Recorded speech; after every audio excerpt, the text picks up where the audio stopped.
So you've switched over to the M1 Ultra and you're wondering, can I get a full page of stickers cut the same way that you did on the Cricut? Absolutely. In fact, it's easier to do.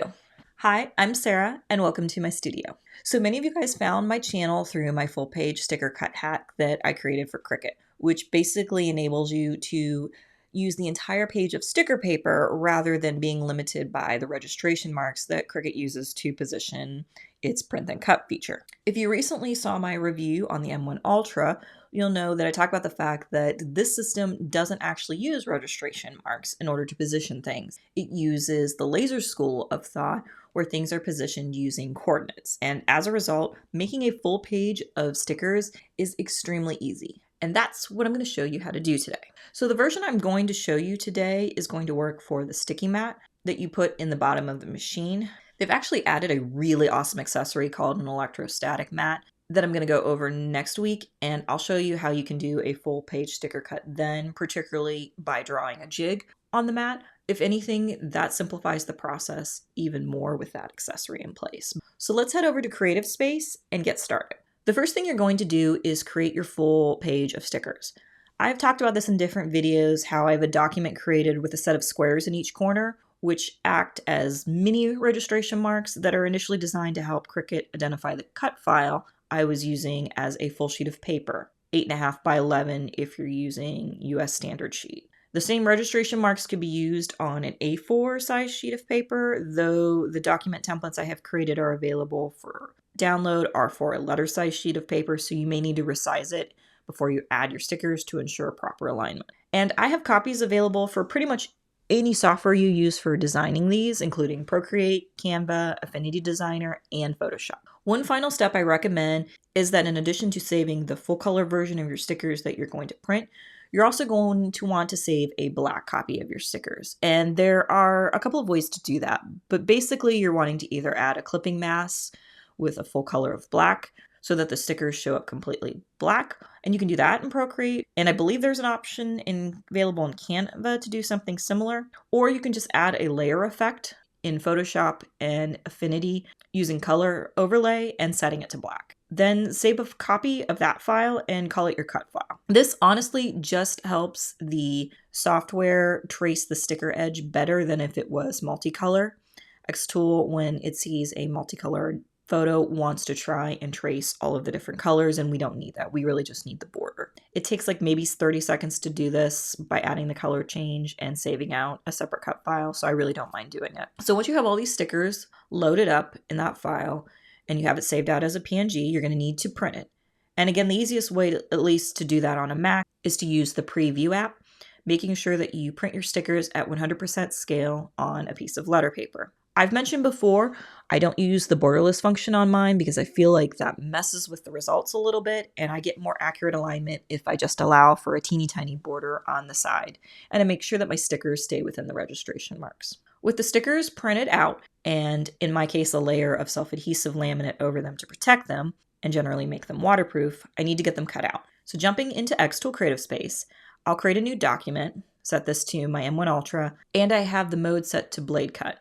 I always seem to forget this. I'm slowly getting used to making sure I select it. That way, all of my settings will show up when I go to make my adjustments.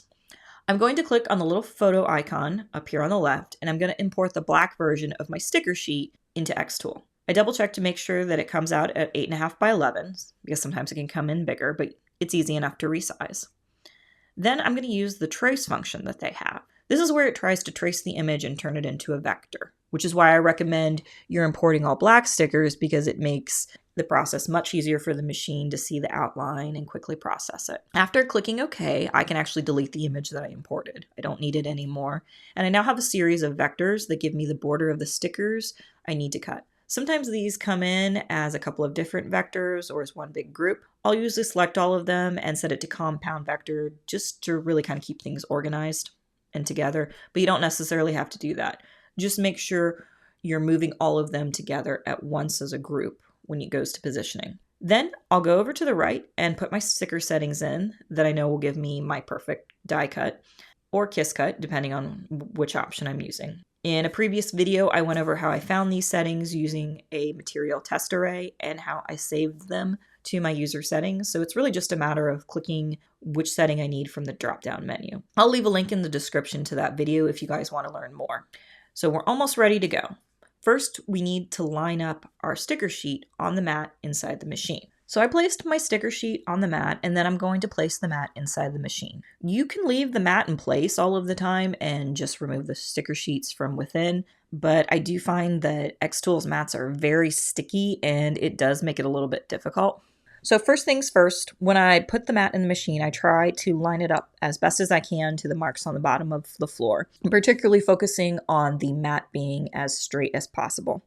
Now we need to tell the machine where the stickers are. Up in the corner, you'll see this little red flag icon, and if you click it, it'll open the red dot positioning option. You'll want to select rectangle, and then you're going to head over to your machine and move the laser head into place. You typically want to put the first point in the top left corner sheet of your paper, and then you're going to press the plus button on the front of the machine. Then move the laser head to the bottom right corner and press the plus button again to create the rectangle. Once you've done that, you can select end positioning. The rectangle will show up on your screen showing you where your piece of paper is positioned in the machine.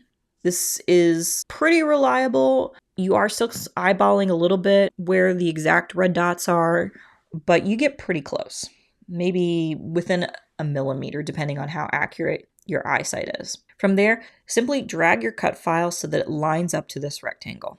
I usually will take a moment then and use the framing option to frame my sticker sheet. That way I can see the red dot laser pointer trace the entire border of the sticker sheet, and that helps me make sure that things are lined up and I don't perhaps have a slight angle going on, which can happen when you're positioning the mat inside the machine. Once I'm happy and I know that everything is lined up, I can go ahead and click process and send the cut file to the machine. Depending on the complexity of the stickers, this could take 2 to 3 minutes, but it's pretty decently fast, and it only requires one pass for my die cut stickers since I've dialed in the settings. Once I'm done, I'll pull the mat out of the machine and pull the stickers off.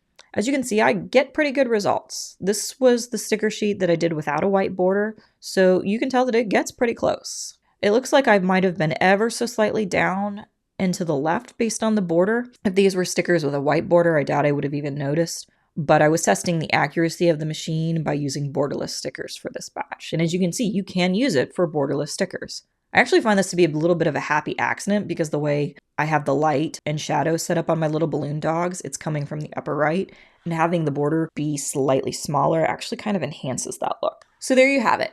How to do a full page sticker cut sheet on an M1 Ultra using their sticky mat. Next week though, I am going to show you guys how a new accessory that the M1 Ultra has helps kind of eliminate this issue of having to get the mat perfectly positioned, and how you can create a more permanent jig to position your stickers easily and consistently over and over. And all of that really requires is just having a simple marker. If you found this content useful, please hit the like button to tell the Eldritch algorithm that this was a good video.